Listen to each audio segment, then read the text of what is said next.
everybody, so I am going to share today what happens on your first and second trip to Korea when you go to meet your baby for the first time and then your court date once you get matched. So I'm going to share you step by step what happens during that time, and also as a Korean American, some tips I can share with you what to do on the trip, what to buy and where to go and things like that. I think it'll be very helpful. So first and foremost, before you leave, you have to contact your phone company. We have AT&T iPhone, and I think David called them and we got an international roaming service. So you need that for, they use this QR code thing on the phone. My friend who's in Korea right now to pick up her baby, she said, especially with COVID, all the restaurants are requiring that. So you need to make sure your phone is activated when you're in Korea. Number two is the voltage in Korea, okay? So your phone cords, your laptop cords, whatever you're taking from the States that has, that needs a voltage, okay? A plug-in.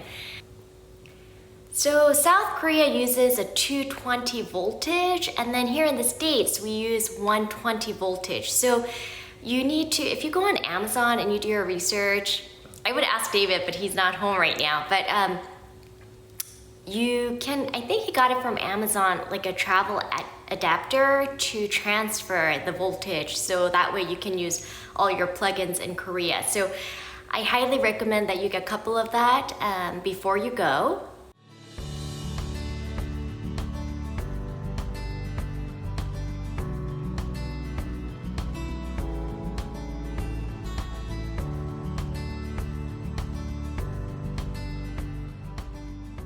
Also, make sure to call your credit card company. Now, I highly recommend that you take at least 2 different credit cards, like Visa or MasterCard, or Visa or American Express.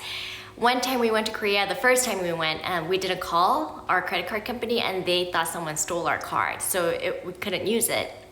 So after that, we always call at the airport before we leave, and we tell them, hey, we're flying out to Korea, and can you please activate our, just make sure that no one stole our card and we're gonna be using it for how many days in Korea. So make sure you explain that, and that'll be helpful.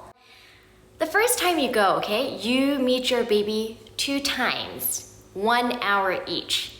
So really you have a lot of time on your hands, and then a couple days later you go to the court. Okay, so you arrive at the airport in Korea. As soon as you get out, you want to exchange money, okay? At least a couple $100s, like I think we exchanged about $400 or $500. And you can exchange the money at the airport. Now, if you run out of the money, they do have ATM machines at the bank and major department stores. So as long as you take your the bank card, you can draw cash out.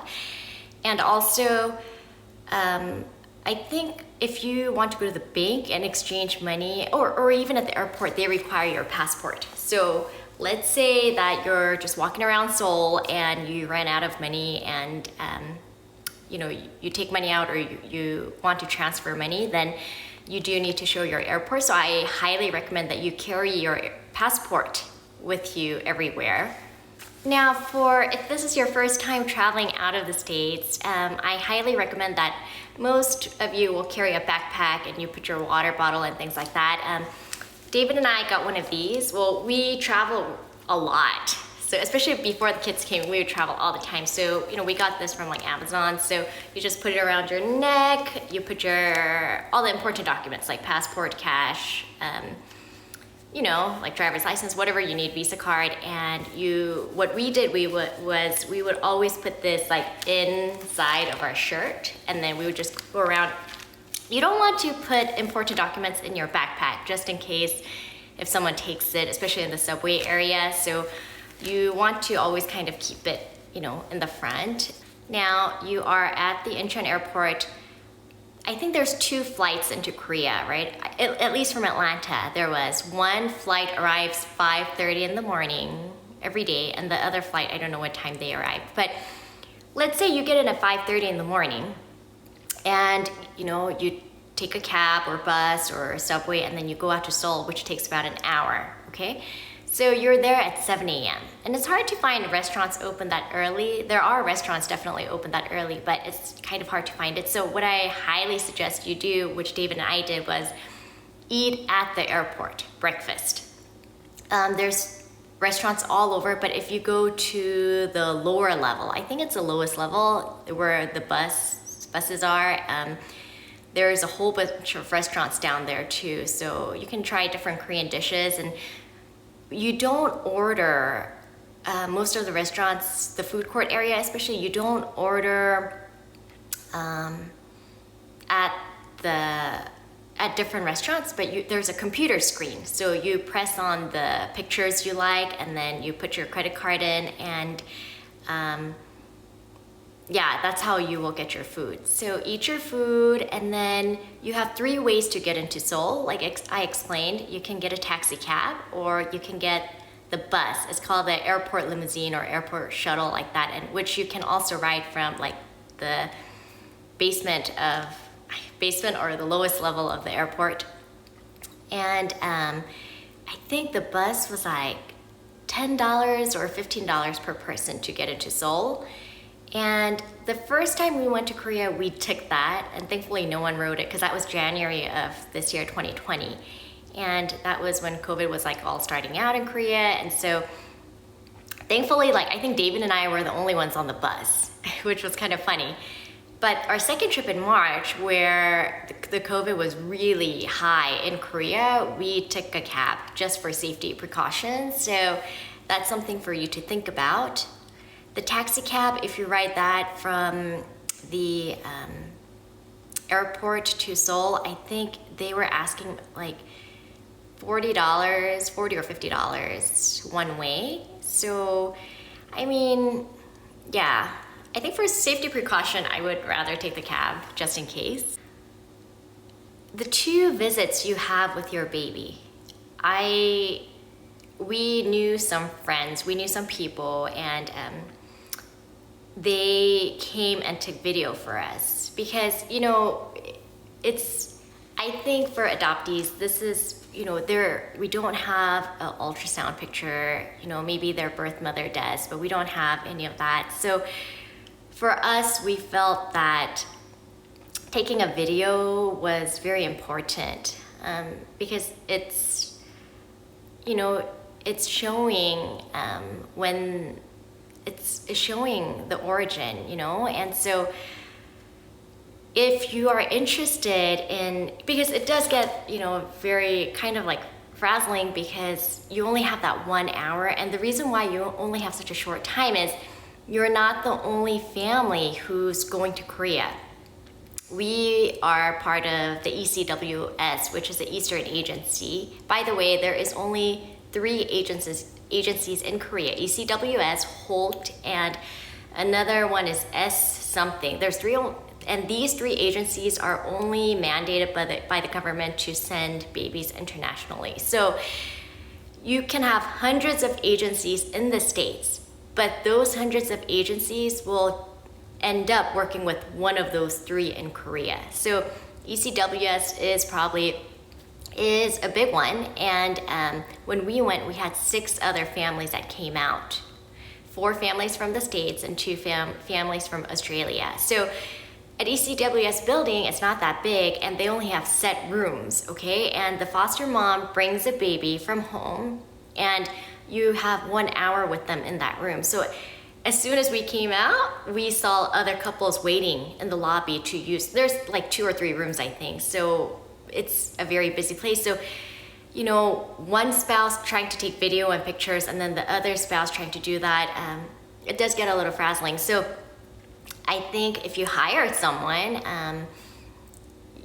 I think it's so much better, right? It's not that much. And if you are interested in that, just contact me through Instagram, and then I can introduce you to some people that we used.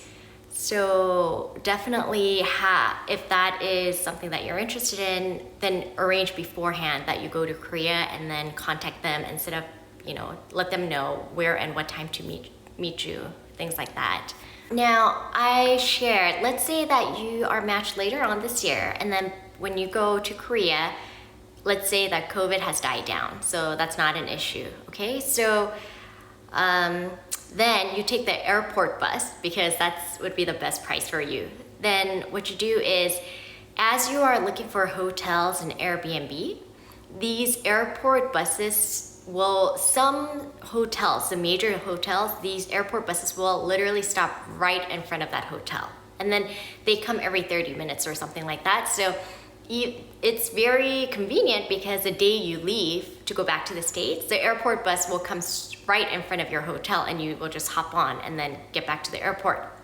So our first trip, that's what we did. We took the airport shuttle, and then we actually chose a hotel that airport bus stopped right in front of. And that was so convenient for us. Another thing to look for when you book a hotel or Airbnb is to make sure that subway station is very close by.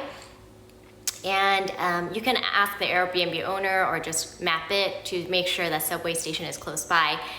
Now with COVID, when we went the second time, we never used subway systems, so getting a taxi cab everywhere in Korea was not a problem. By the way, there is no Uber in Korea. I don't think that's allowed in Korea. So, but you do see taxi cabs everywhere. Friday, Saturday night, like the major, weekends, it's hard to find taxi. They are completely just booked out, and you're in line to get into the cab. So that is an option. Before you go to Korea, you should definitely download an app. It's called the KakaoTalk. It's a yellow with the black. It says KakaoTalk, K-A-K-A-O Talk, and 99.9% of Koreans use this app to text each other, FaceTime with each other, and call each other. It's internet, so it's free service. So you can get your foster mom's info and add her to your Kakao, and or with the videographer you hire, right? You can just communicate with them that way. That is the fastest way to do it. And if you live in major cities like Atlanta, LA, Houston, Seattle, there's Korean grocery stores, big ones all over, so that's not an issue. But let's say that you're in Montana, or I don't know, Mississippi, where you don't see Koreans in Korean grocery stores, then I suggest that you buy all your items on your first trip. You want to travel and buy whatever you can on your first trip, because second trip, when you pick up the baby, it will be rough, okay? Especially if you're a Korean American and you can speak Korean, I'm sure it's so much easier. But when you are a non-Korean who can't speak the language, then it does get very hard. So that's what I highly recommend. Now, after those 2 visits with the baby, you have a meal with all the adoptive parents that came out. They will all go to the court with you on the same day. At least we did. I explained there were 6 families, but my friend who's in Korea right now, she said because of the backed up paperwork, there's 16 families who are there currently. I just can't even imagine 16 families or 16 couples and families just traveling together to court. That's a lot.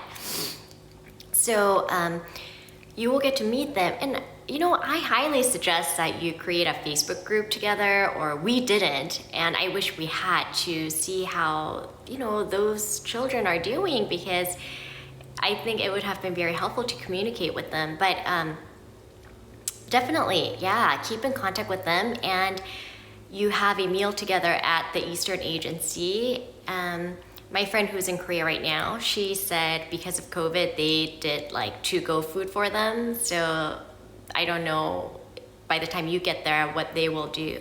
And then after that, you go into the Eastern President's office. And for about 2 hours, she explains the whole Eastern history and ECWS history, and how they serve children, what areas they serve children. And they don't just do the foster care and adoption. They do have orphanage and other special needs orphanage and things like that in Korea. So they also show you videos of that as well. So that was kind of neat. But if you have a little one with you, I think that meeting will be pretty hard because, you know, for the baby to sit with you or the toddler to sit with you for 2 hours, that's rough. So maybe you can get yourself excused. So that's one option. They will tell you, okay, on this day, this time, come to the agency. And when you get there, that is your court date.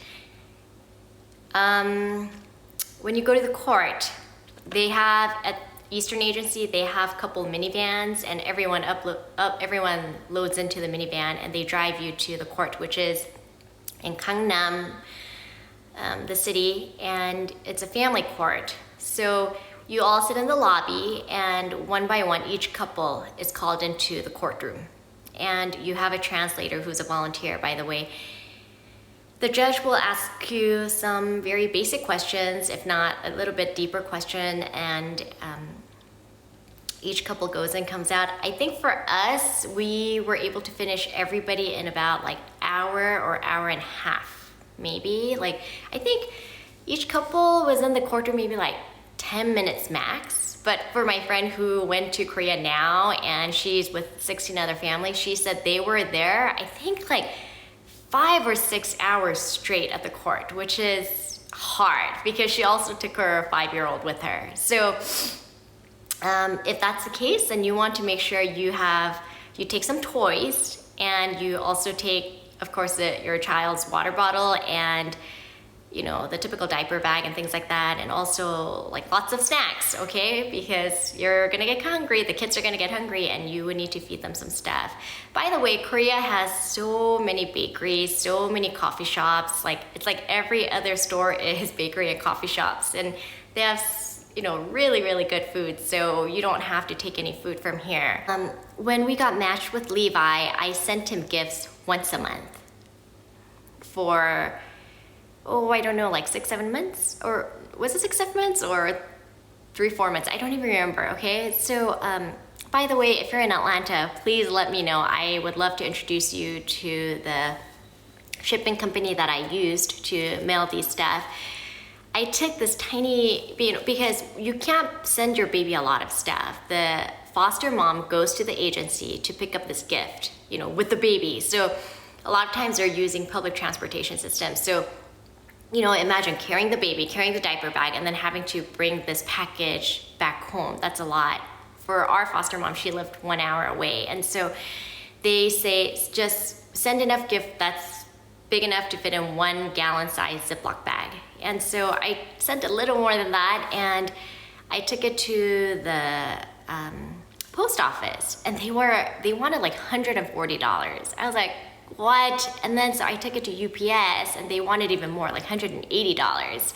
So I found this place in Atlanta, which is owned by a Korean gentleman, and he charged me like less than $40 for it. So it went to Korea so much quicker. I think it got there within 3 days. And he uses Korean Air, the baggage system, so it's also so much cheaper. So if you're in Atlanta, contact me, and I will give you that info so you can mail your child like gifts, you know, here and there. And when you go to Korea, don't take him too many gifts at the time, because in like 5 to 6 weeks, you're gonna pick him up, and then you're gonna have to bring everything back again. Now for foster mom, and I'll go over with you what we took for him, but the foster mom, we also took a gift for her the first visit, and as well as the second visit. The first visit, I took her a coat. I think it was like Calvin Klein coat or something like that. And then our second visit, I gave her a Kate Spade bag and a wallet, matching wallet. So Korea has everything you need, but a lot of the American brands, like let's say North Face or Nike or whatever, just your typical American brand, it's all there, but it's just double, if not triple, if not quadruple priced. So it's just a lot more expensive there. So they like American brand. They also like a lot of vitamins from here, like American brand vitamins from here. And they do like honey, but you know, it might crack, so things like that. I think some people like beef jerky from America because they're like, oh, it's the American beef jerky. So you can take some of that too as a gift. Yeah, so you can take different things. Now, okay, so after those 2 meeting with your baby and then the court, you are done. So you are free to do whatever you want. I highly recommend, if it's a strawberry season in Korea, that you try the strawberries. Apparently they are the best, one of the best tasting strawberries in the world because of where Korea land is located, like that climate or something. It's supposed to make the strawberry taste really good, and it is. You cannot compare even the best American strawberries with the Korean strawberry. Now, it is much more expensive. Like if I'm buying a small box or the crate of strawberries here for like $3 or so, in Korea you will have to pay like $15 for it. But it's worth it, okay? So just try it. I find Korean fruit so much better than here. It tastes so much better, and even juice. Like, you know, I bought an apple juice from Korea just at one of these like little stores, and David was like, no, I don't want it, and he tasted it, and then he was buying it every single day because it tasted so good. It's so fresh. So when you're in Korea, try to eat fruits as much as possible, but I want to tell you that it is more expensive than the States, and you will wonder why, but it does taste much better. You can also YouTube strawberry buffet, okay? They only have this buffet when the strawberries are out. I think just a couple times, like couple months out of the year. And they have like 3 to 4 places in Seoul that they have this. So literally every dessert, every food is made out of Korean strawberries. And I wanted to go so badly. So I told David, like, I just want to go one time. You know, it's just one time. So we went, and apparently you're supposed to make a reservation, and we did not know. And so we tried to make it, but apparently they only have it on the weekends, and they were completely booked out for the next 3-4 weekends, and we were coming back, so we couldn't go. But you can YouTube strawberry buffet in Korea, and it is pretty amazing, so you can try that. Some areas you can visit are Dongdaemun.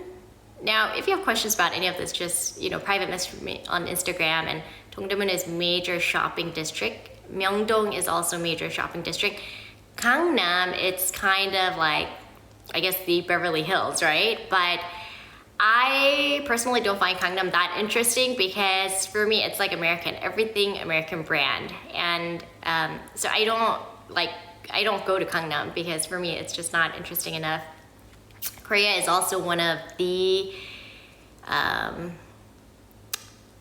#1 beauty products. So a lot of my Korean American friends, when we go to Korea, we buy like makeup and things like that. Oh, by the way, when as Korean Americans, when we go to Korea, we always get our hair done, whether it's haircut or hair dye or whatever it is, we get our hair done. I also want you to know that Korean cotton, like 100% cotton, like the baby clothing or blankets, it's really, really nice. Actually, when Seth was born, I was looking for like organic cotton. I'm a first-time mom, so I want like the best thing for my baby. So I was looking for it, and I found that majority of them were all made in Korea, even from the States. So that shows you the quality of Korean cotton. And actually, when you go, like now in Korea, it's like 50-50. 50% made in Korea, 50% made in China, and you can definitely tell the difference in fabric. So it's almost like the Korean 100% cotton ones are almost like a Pottery Barn kid kind of fabric. Okay, it's very nice, but cheaper for sure, cheaper than that, cheaper than Pottery Barn Kids. So, you can grab some items there, and they have like the cutest and the prettiest designs. So when a lot of Koreans, when they go to Korea, they buy blankets, like not just kid blankets, but adult blankets too. It's so nice. And had I had more time, I would have bought some too, but I just didn't have enough time. By the way, if you want to try all different food, the street food at Myeongdong is amazing. There's street food everywhere, but if you go in the winter time, they have these little, like on the street, they have these fish shaped bread, but it's like a bakery bread, right? It tastes so good. Or it looks like a little peanut too.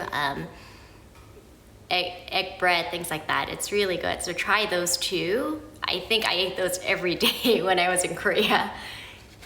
Every department store, they have a food court, and the food court is huge. So Lotte, L-O-T-T, Lotte is one huge department store, and they have chain everywhere. And you can just type in department stores in Korea, and then it'll give you names, and you'll see a lot of it everywhere. So you can definitely check those out. When you go into the department stores, their price is pretty high.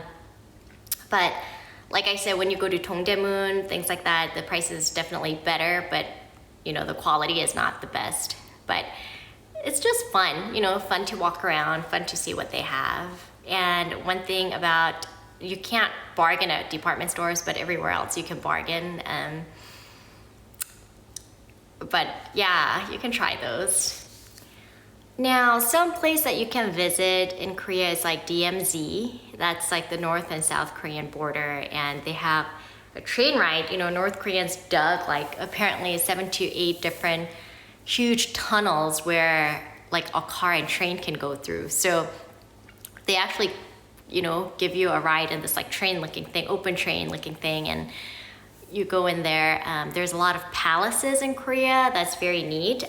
By the way, you can rent Hanbok, the traditional Korean clothes, for about $15 to $20, depending on different designs you choose. And a lot of Koreans on weekends, they will rent different hanboks and go to these palaces and take pictures. And that's something that you can do as well. Now, remember, I suggested that you buy whatever you need on your first trip. I think it would be kind of nice for you to buy hanbok, which is a Korean traditional dress. You don't have to get one for your baby because, at least with ECWS, when I went to pick him up, they gave us a brand new one for Levi. And so you don't have to get one for your baby, but for you and your spouse, it would be nice because, like when they have International Day at school or church, like you can just wear it to support the Korean culture. So that's an idea, and it can run anywhere between like $200 to like really expensive ones up to $1,000. But on average, you can buy something for about $250 to $300. But you can wear it for a lifetime. By the way, the in color these days is pastel color. Okay, so of course, it depends on your skin, right? What looks better on you, bright colors or pastel colors? So you would definitely have to do that. But now I am going to go over with you on your first trip things that you can buy, okay? Korea is known for these, okay? Face mask. I mean, I don't really know too much about makeup brands because I don't really wear it too much, but my friends told me about this specific brand, and so when I went, I grabbed one box for myself, and this brand is called the Dr. Jart, and definitely you can buy these at Sephora, but when you go to Myeongdong, these are everywhere, and I think you can get it for cheaper for sure. So I've tried different brands. Now with kids, I'm so tired, so there's really not that many chance that I have to use these, but I definitely notice difference when I put this on, and then 10 minutes later you put an alarm on, put it 10 minutes, and then you take it off, and the next day I definitely notice my skin is different. So that's some items, like if you are a woman, you want to go and grab in Korea, okay? Now, second thing, you want to go to the bookstore in Korea. I think it would be very helpful if you grabbed some Korean books from there, okay? And I'm gonna show you what I got.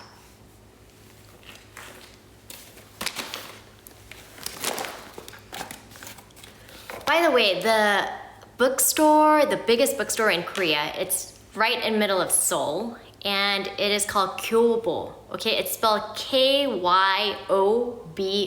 K-Y-O-B-O. It is the biggest bookstore in Seoul, and it is humongous when you go.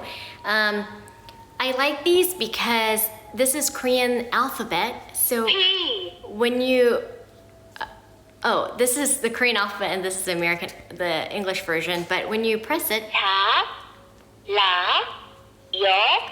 so it teaches you Korean alphabet when they press it. And Seth, actually, he learned quite a bit just pressing on these and just playing around with it. So this is definitely something that you can,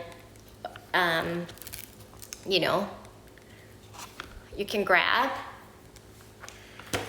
Also, that now that Seth is 5, I started teaching him Korean. So some books that I got for him look something like this. And of course, there's so many kinds, but like this is a Korean alphabet where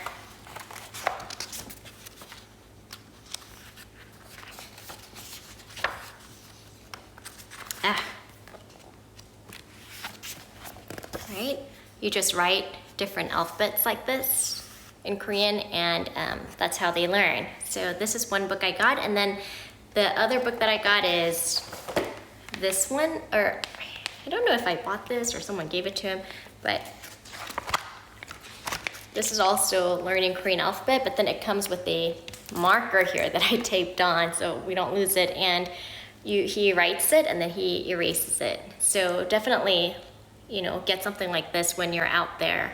Now, one other thing I got are these wall charts. This is also Korean alphabet, and so our kids, when they're running around all over the house, they will stop by and then they like to look at the picture and then learn Korean language this way. So, you know, this is a nice chart that you can definitely think about getting.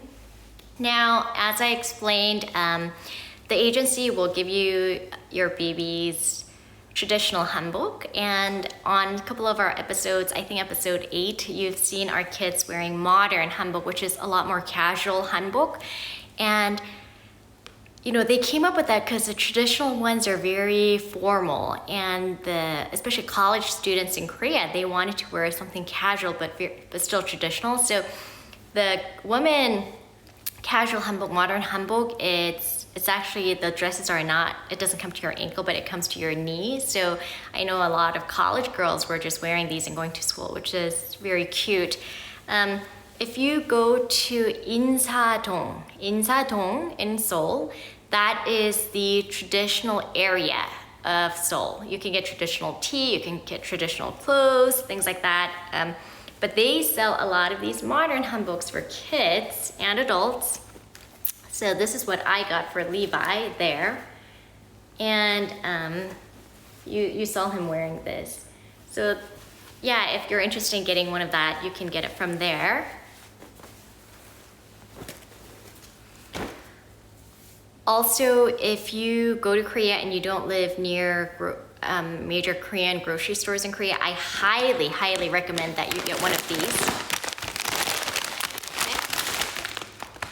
It's a seaweed, but let me show you what it looks like.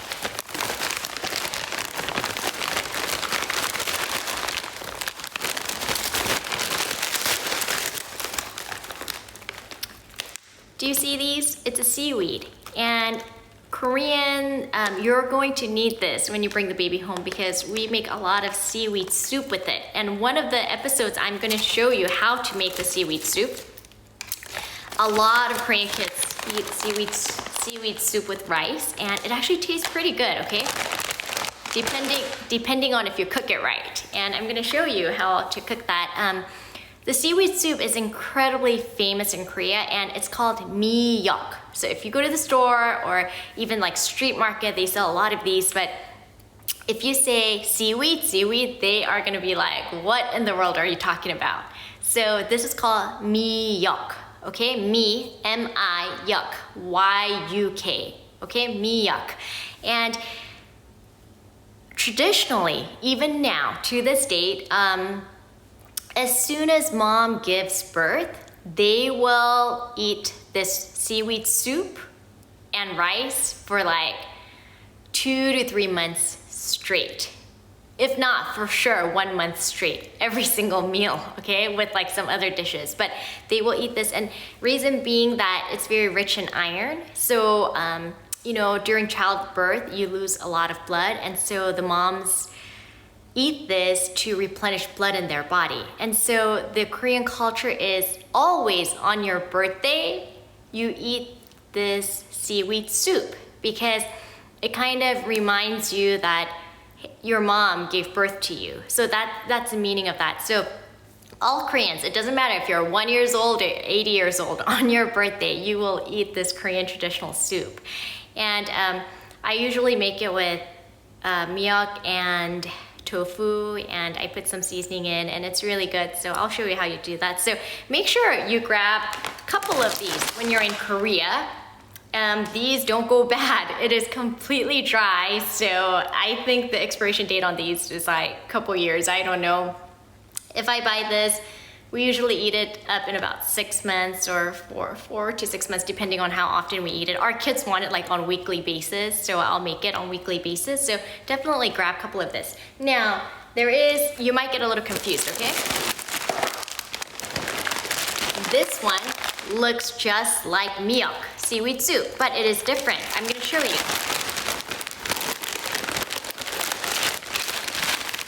This one is not like narrow and squiggly like miok, but this one is very flat and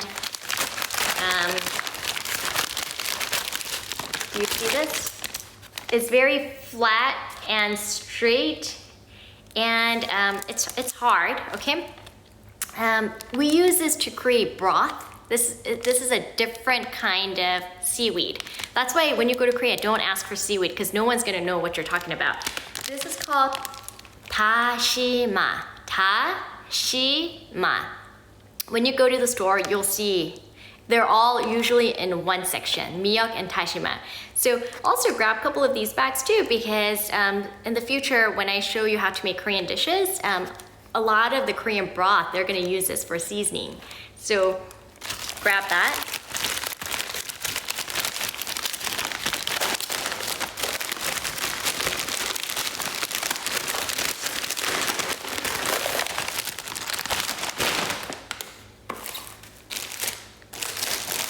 Now, what Americans know the best or the most about seaweed, it's this kind, right? Actually, Costco sells green ones, and I love Costco ones because I feel like they have less oil and less salt on it, but they come in all sorts of designs, but when you open it, it looks like this, right? It has seaweed in it. Let's see. Okay, it's like this. Now, how you eat it is, it's so simple. Most Korean moms will carry like a packet of this everywhere, and they'll pack a little bit of rice. And sometimes when you're super busy and you don't have time to pack food for your kids, they will just carry, literally, one of this, which is a microwavable rice, okay? You see this flap? You just open it slightly, maybe about like an inch, and then you microwave it for 1 minute.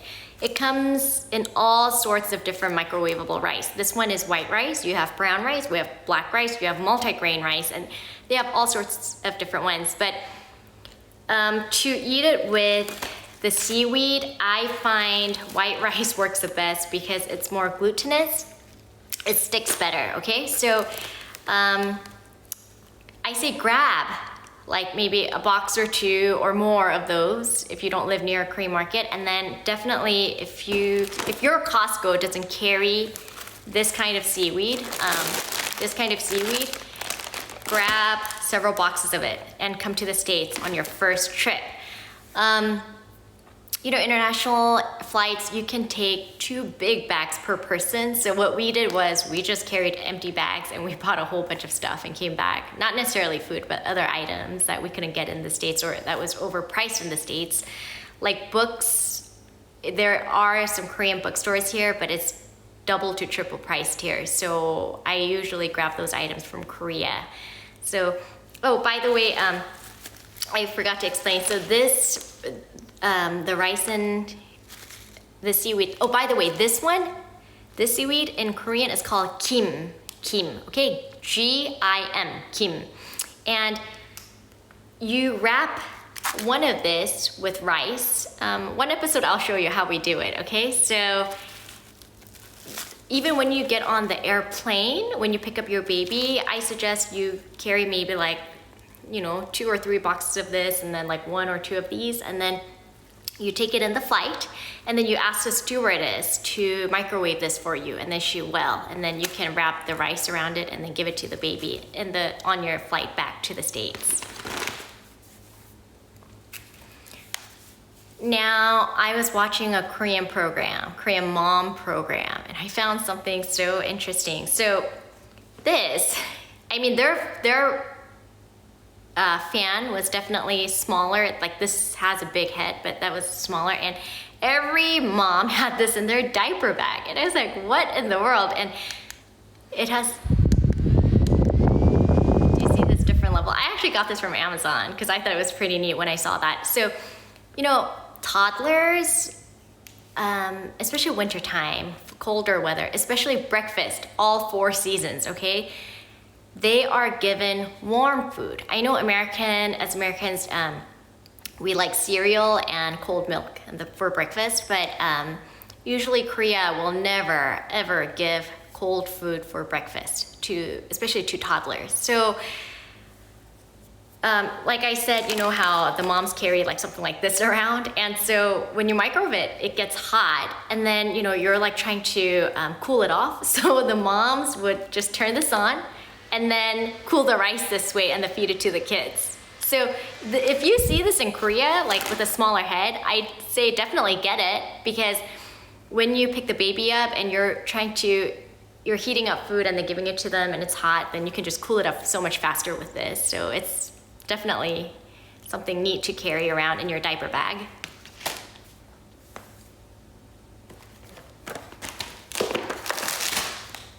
Now, when you go to Korea, grab a couple of these. Oh, actually, there is a expiration date. This one, I got it like, I don't know, almost 6 months ago, and the expiration date is 2021, so I guess it's about a year later.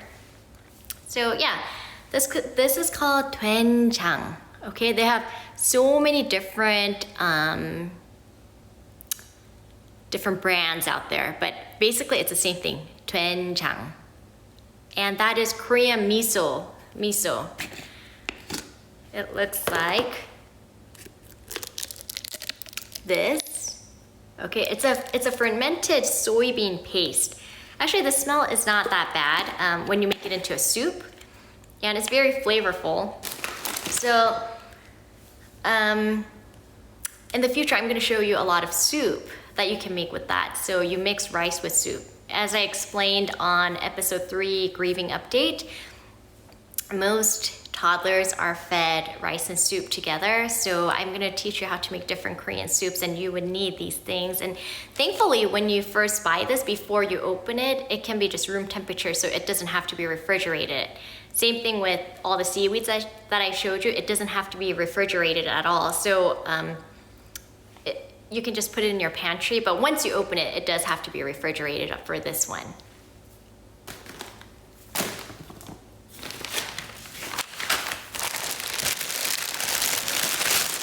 Now, 3 more items, food items that I suggest you get, a handful of it, or if not, a couple boxes of it in Korea is this one.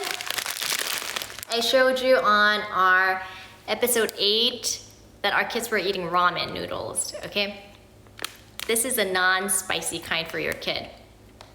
When you first bring your baby home, some days you're gonna be so exhausted, so tired, and you're just like, oh, I just wanna feed him something and then get some rest. This is one way to do it. I don't feed this to my kids often at all. Maybe just like, I don't know, once, twice a month. If not, for months they won't have it, and then when we go camping, we'll have it. This is like the camping food for Koreans and Korean Americans. So it's very easy. You just boil water, dump it in. There's seasoning inside. You just dump that in, and then you give it to them. But I've tried different brands, and this specific one, this light green one, with this one is a non-spicy one, and this is the only thing that our kids can eat. So get something like this too.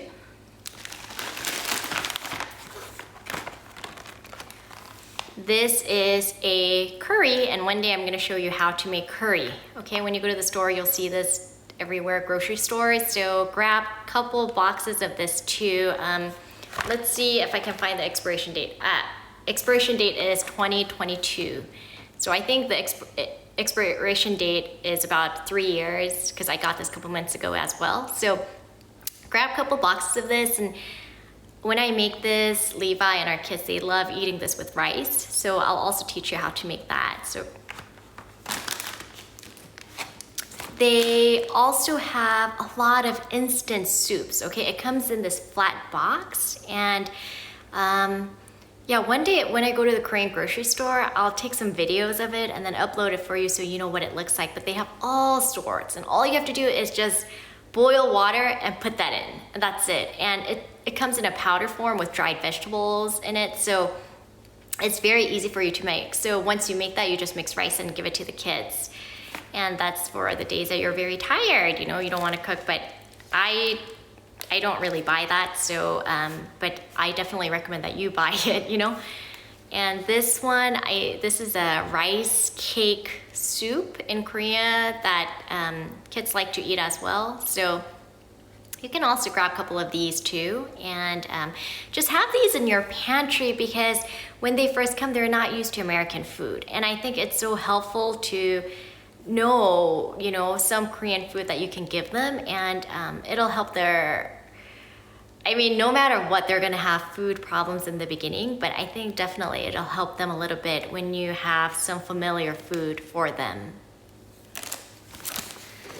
Another thing that I recommend that you buy while you're in Korea are Korean noodles, okay? This is just one kind. When you go, you can ask them, where is guksu? Guk, G-O-O-K, su, S-O-O, guksu, okay? Guksu is Korean noodles, and you know how a spaghetti, they have different size noodles, okay? Like angel hair. This is like the angel hair, and thankfully, like every guksu will have an open place where you can see how thin or thick the noodles are, and get the thinnest ones because it cooks the fastest. What is so interesting is your typical spaghetti noodle is completely different texture from this. And so Levi, it's so interesting, you know, he has food obsession, but when you give him spaghetti noodles, like he does not like it at all. But when I give him guksu, when I cook these for him, he loves these. So I highly recommend that you get, you know, a whole bunch of these too while you're in Korea. Different brands, it doesn't matter what brand you get, but just get the thinnest kind, and I'll teach you how to make those as well.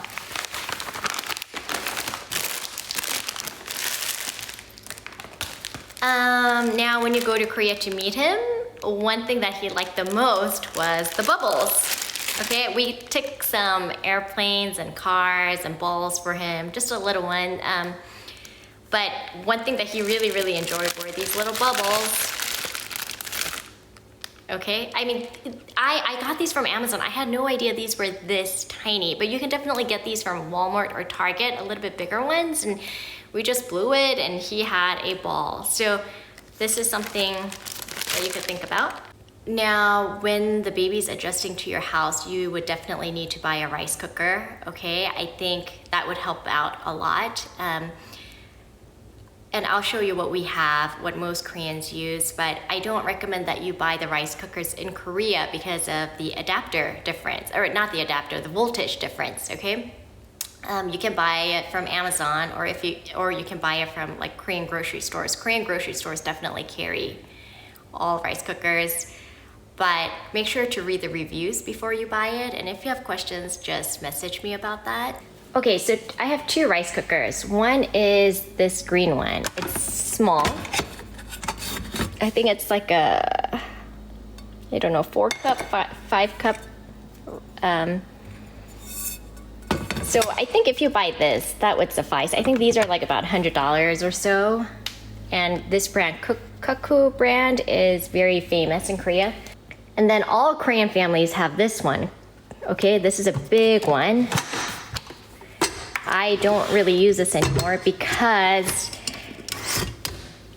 this is like, oh, I don't know, 10 cup, 11 cup. I mean, a couple families can eat it if you cook in this one. But, for me, I like to cook rice like every 2 days. By the way, the convenient thing about this kind of rice cooker for both is you can leave the rice in for 2 days, 3 days, and it doesn't go bad at all, and it keeps fresh, okay? But at least once every 3 days, I recommend that you make new rice. These are expensive. I think my parents got this for us a couple years ago, and I think the total came out to like over $500, but I know you're like crazy, 500, but all Koreans have this. This, as I explained, it's about $100, and if you look at it, here, do you see this? You can make different stuff. Like glutinous means white rice, turbo, you can make porridge, you can make mixed brown rice. Yeah, they have all sorts of rice, and it's so easy. You just wash it, put it in, you press any button, and it'll make whatever. You can even boil eggs in here, by the way, and it comes out really nice. What I would highly recommend that you do is, let's say you take 1 to 2 weeks off to go to Korea for whatever reason. Let's say your work is flexible to do that. I would highly recommend that you fly to Jeju. It's the island of Korea. It's about an hour away from Seoul by flight. And one way is you can get the tickets anywhere between $20 to $40. David and I went, and we had so much fun. In Seoul, I don't recommend that you drive. I don't care how good of a driver you are here in the States. The Seoul drivers are amazing. And there is no way you can drive with them, through them. So just take a taxi cab everywhere. Everything is pretty close in Seoul. So we were paying maybe like $5 one way. In Jeju, we got our rental car and we drove everywhere, and we had so much fun. If you are taking the kids with you, I highly recommend that when you get to Korea, you get a rental car, and they also rent car seats. I think it was pretty cheap, like $15 a whole trip or something like that. And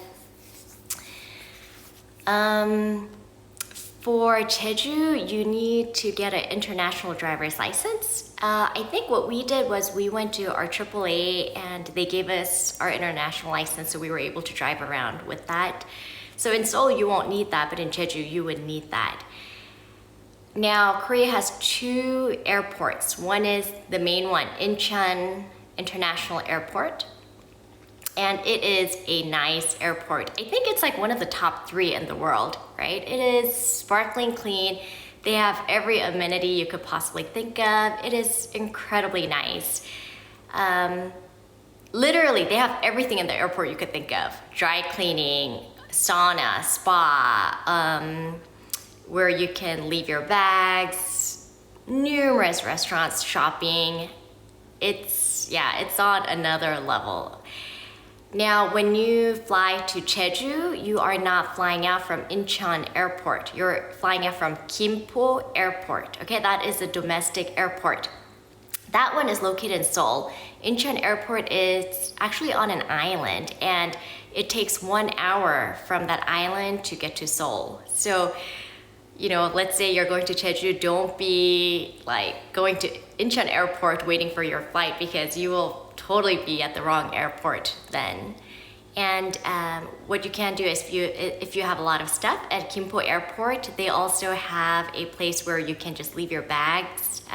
If you don't want to carry so many bags around, then the price wasn't bad at all. So we left like 2 of our big bags there, and then we went to Jeju for like 4 days, and then we came back. Jeju is known for tangerines. And in fact, during the Korean War, that's how Jeju survived, I think. I don't really know the history too well on that. So they're known for horse riding and the tangerines, and it's just a very pretty eastern beauty of an island. It's not like the American beaches. It's very different. And yeah, I highly recommend that you go there. In the future, not only simple cooking, like Korean cooking, but I will teach you some Korean alphabet, how to read it, how to write it.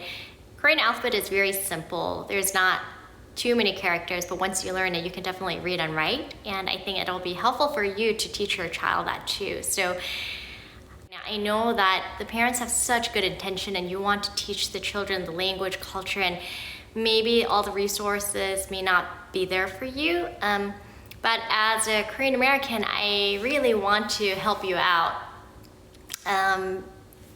For whatever I can to help you to teach your child, just as I'm teaching Levi the Korean language and culture, food and things like that. So yeah, if you have any questions, please don't hesitate to contact me. And I wish you the best and I'm praying for you.